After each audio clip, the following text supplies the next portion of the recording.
Allahumma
berangkat juga. Jangan kemudian berpikir musyrik dan lain sebagainya. Mereka ingin walaupun badannya belum, biar fotonya aja, kali aja kalau begitu fotonya sudah nyampe, ntar dirinya aslinya nyampe. Saya yakin di antara bapak-bapak ibu-ibu ada yang ketitipan itu, ada yang ketitipan surat, ada yang ketitipan nama, ada yang ketitipan niat dan lain sebagainya. Taruh aja di bawah karpet bapak ibu-ibu di situ, dan biarkan itu nanti juga di bawah karpet ini, di yang bapak ibu dudukin, biarkan nanti Allah yang akan mengijabah, sambil juga kita doakan agar bapak ibu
labbaik la syarika laka labbaik, innal hamda wan ni'mata laka wal mulk la syarika lak, labbaik Allahumma labbaik,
Musdalifah.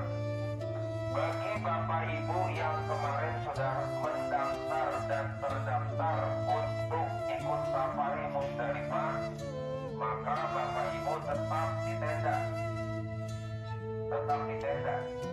Itu lansia maupun orang-orang yang punya keterbatasan. Ya.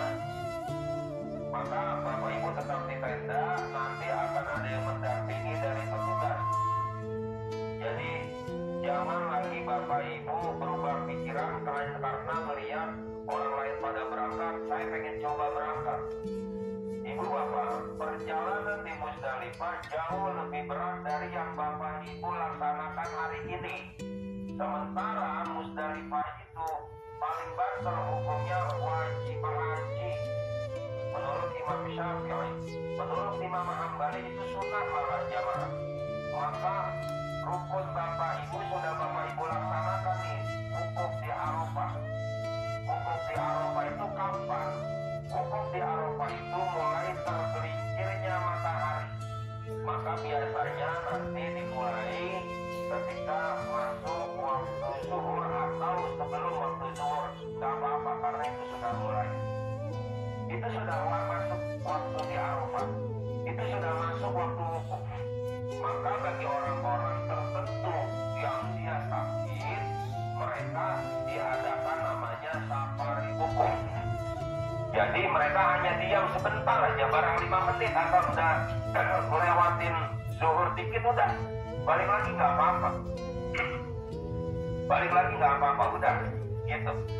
Maka ini rukun yang kedua yang Bapak Ibu laksanakan. Ini yang sesuatu ini. Kenapa kok orang sampai nunggu bertahun-tahun? Karena waktu tanggal 9 ya hanya sekarang doang. Itu. Adapun tawaf ifadah sa'i itu bisa kapan aja. Maka jamaah, adapun Musdalifah, adapun Mina jamaah, jumhur ulama dari mazhab Syafi'i menjelaskan bahwa hukumnya adalah wajib haji, yang kalaupun ada orang-orang tertentu dia tidak melaksanakan, kalau wajib itu berarti dia masih bisa dengan membayar dam. Tapi kalau di Musdalifah maaf, kalau di wukuf nggak bisa. Bapak Ibu nggak bisa wukuf, maka Bapak Ibu tersingkir, sudah menjadi calon jamaah haji.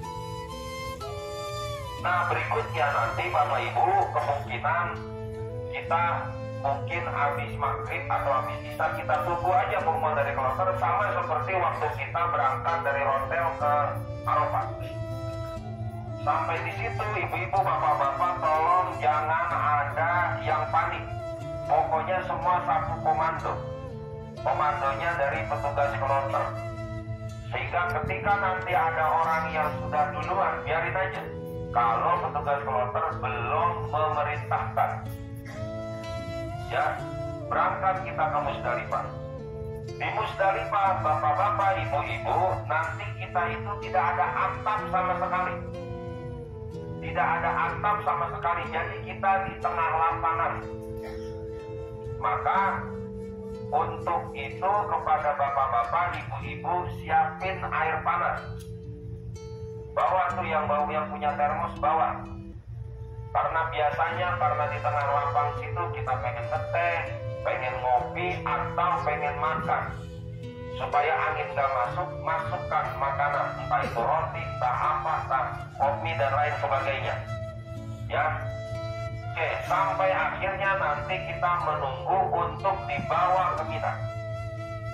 Nanti yang akan berangkat duluan dari Arafah ke Musdalifah itu kloter 30, bukan 24 lagi, kloter 30 dari yang terbesar.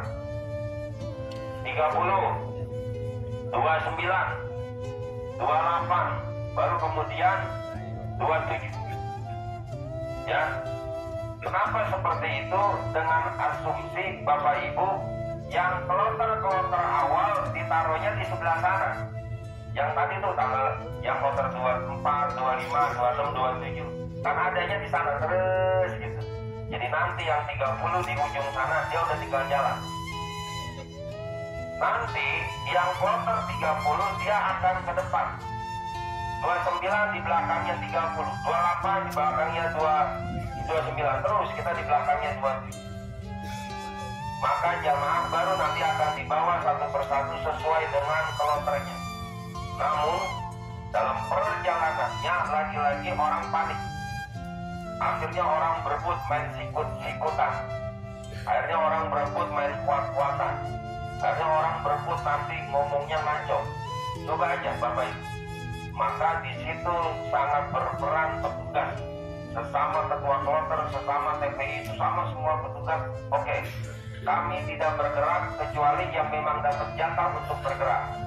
Nah nanti yang di dalamnya akan ngomong rombongan satu dulu. Nah, kalau itu bisa terjadi, insya Allah terhindar dari jidal. Jidal itu ngomong berdebat-debat, gitu. Nah mudah-mudahan nanti tidak ada yang main selak-selakan, Bapak Ibu. Tidak ada yang main selak-selakan. Repot kadang-kadang kalau udah ketemu orang yang akhirnya main selak-selakan. Dah selesai kita dari Musdalifah. Berarti kita dari Musdalifah juga sama urutannya. Setelah 30 berangkat ke Mina, setelah 29, 28 baru 27 berangkat ke Mina. Sampai di Mina Bapak Ibu istirahat dulu. Nanti ada 5 tenda. Jadi kira-kira itu ada 5 kuncup. Kalau ini misalkan dijadikan satu, ini 1, 2, 3, 4, 5. 2, 3, 4, 5. Cuma nanti yang 4 jadi 1, ada yang 1 pisah oleh jalanan. Nanti kalau satu kuncup itu, kalau satu kloter itu dapat 5 kuncup, berarti asumsinya jamaah satu kuncup itu tinggal dibagi aja 300 sekian orang dibagi 5. Berarti satu kuncup itu kalau tidak salah isinya sekitar antara 71 sampai 75, dan antara segitu ya, dan kelihatannya sudah dibagi. Nah nanti ada pembagian tuh. Komitmen yang sudah dibuat jangan lagi dirubah. Kadang-kadang akhirnya yang bikin kacau itu ketika komitmennya dirubah-rubah, gitu. Nih yang kuncup yang 1 isinya 75. Di situ karena 75 ada rombongan 8, isinya 40. Nanti ada rombongan dari mana, rombongan mana, masuklah sekitar anggaplah 72 orang masuk. Nah selebihnya nanti masuk ke kuncup yang besar dengan kita dari Fajrul Islam sebanyak 255 orang ya. Sambil kita istirahat menunggu perintah dari maktab kapan kita akan melontar. Sampai di situ baju kita masih baju biasa.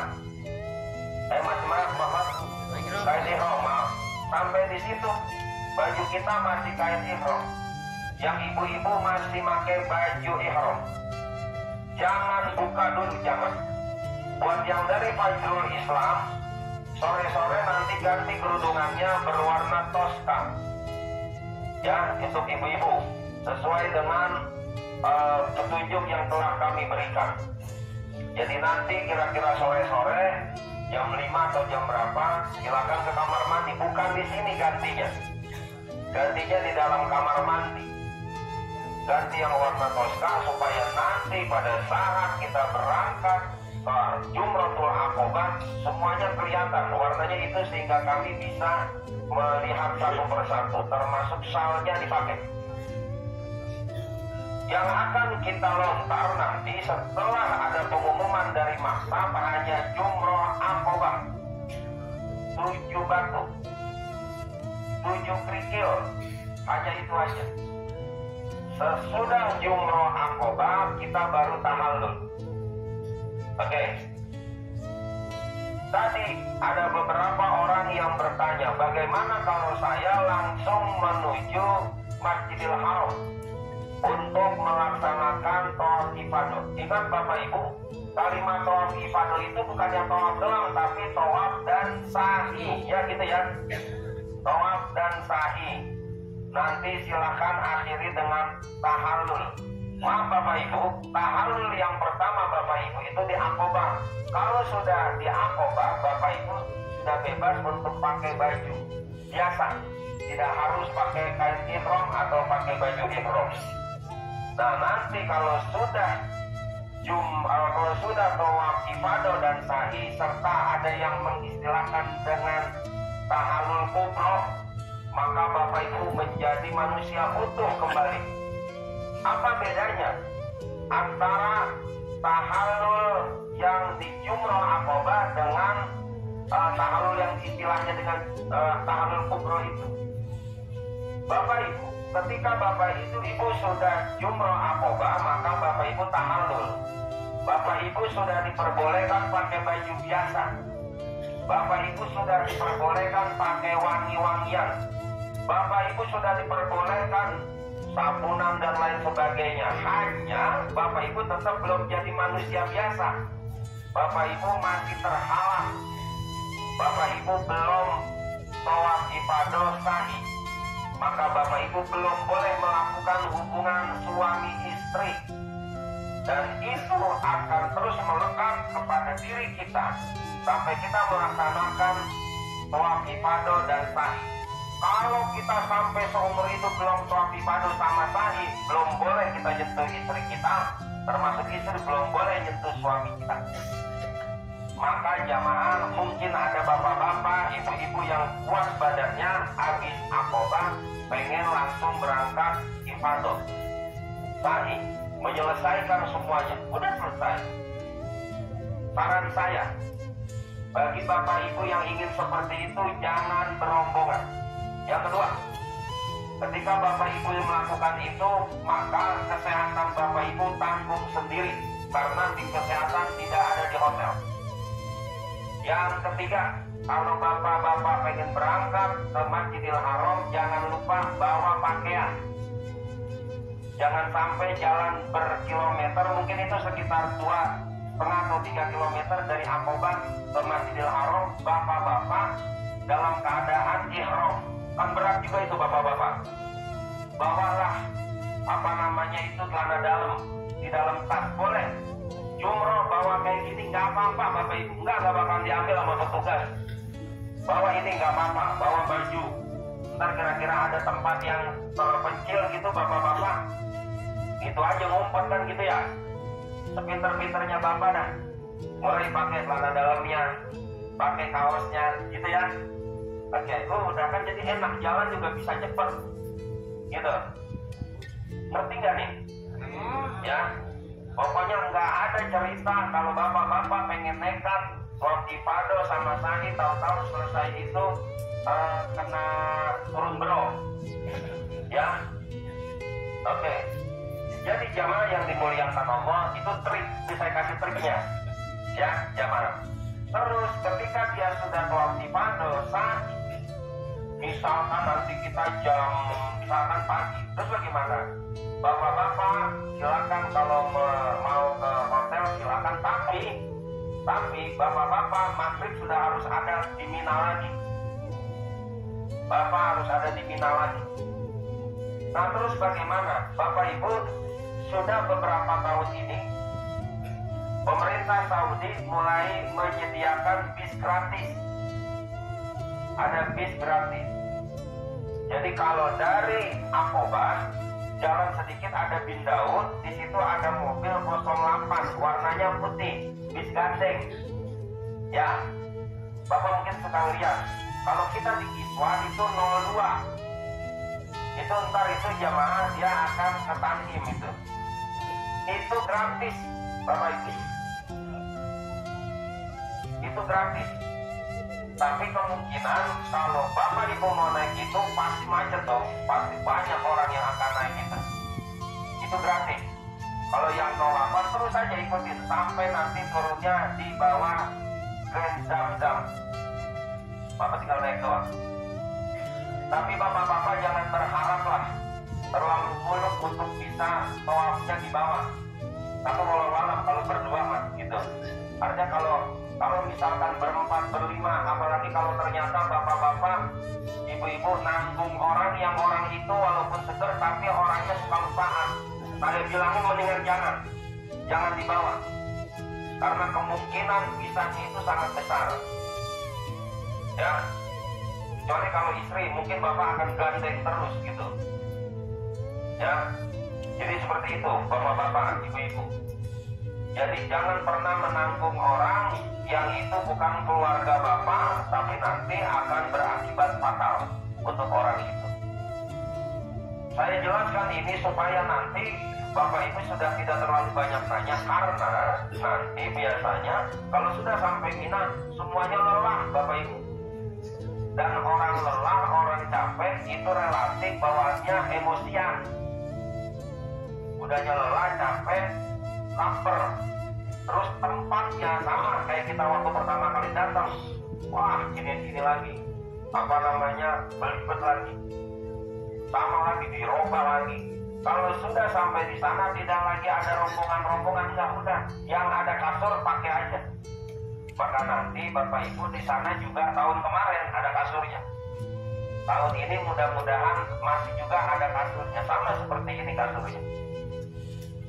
Cuman kalau di Mina dia sekarang itu sudah rata-rata di semen, apa itu, diratain lah gitu, diblur gitu, diblur sehingga dia rata. Kalau ini kan kita masih bawahnya masih ini masih pasir gitu. Kalau di sana khusus di tendanya itu sudah pada diblur jadi rata. Ya, kelihatannya sama seperti ini juga nanti. Karena bapak ibu untuk nyewa Armuna ini bapak ibu kita membayar 4.000 real.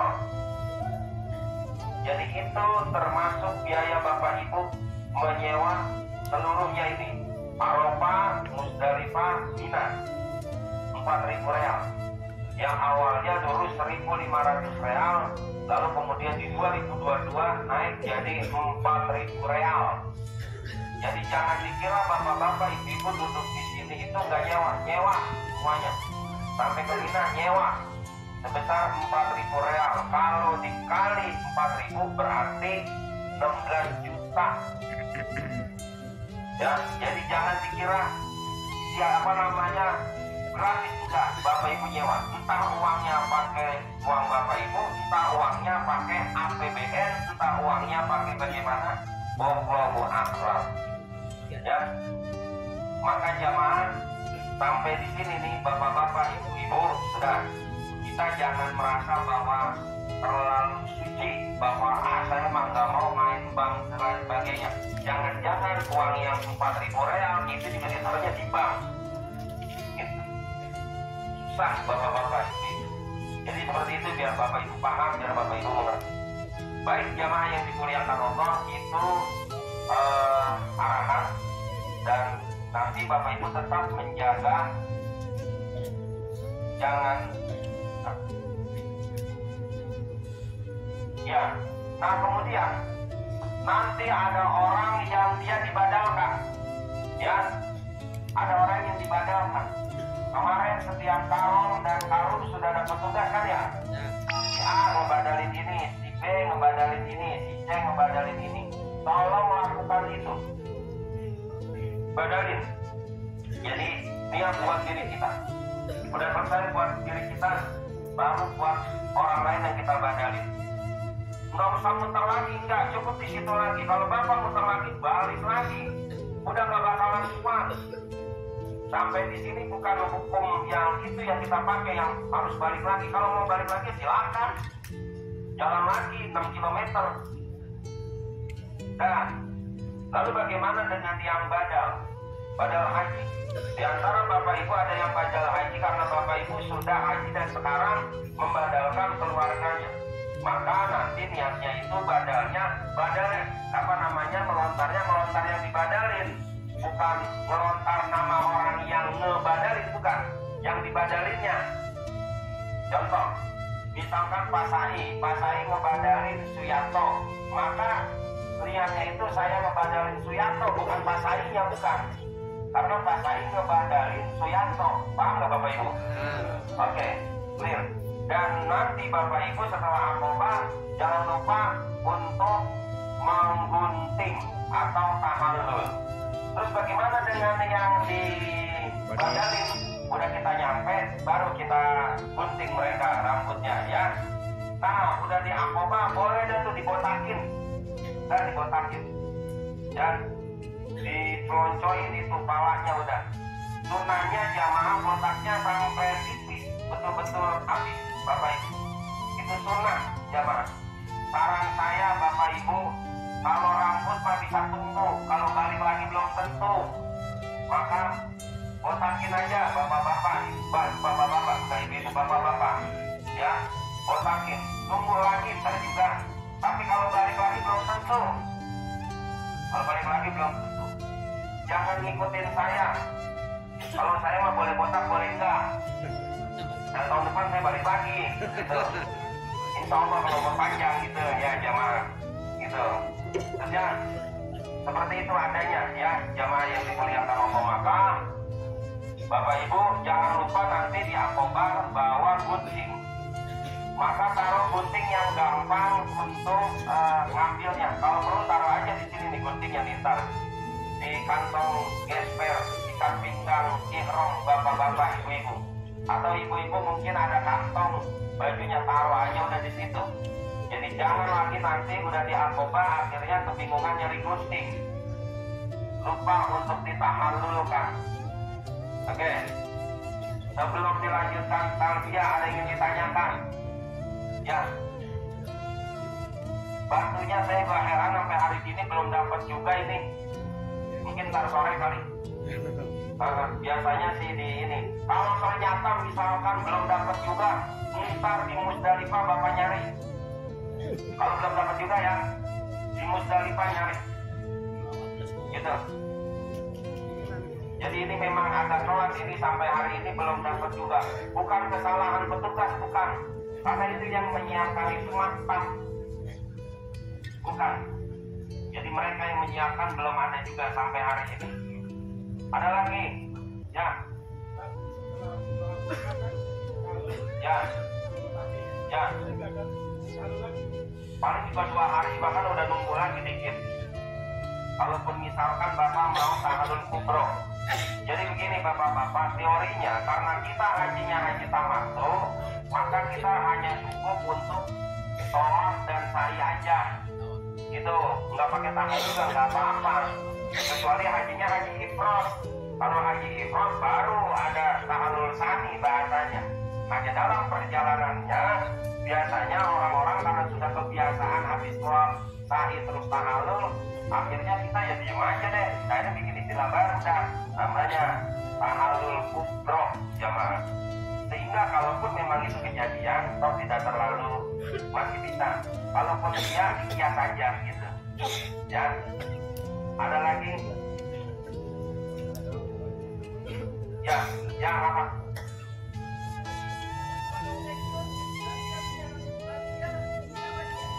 Nah, untuk yang lansia, ntar urusannya urusan masak dengan petugas. Ntar akan ketemu di Mina.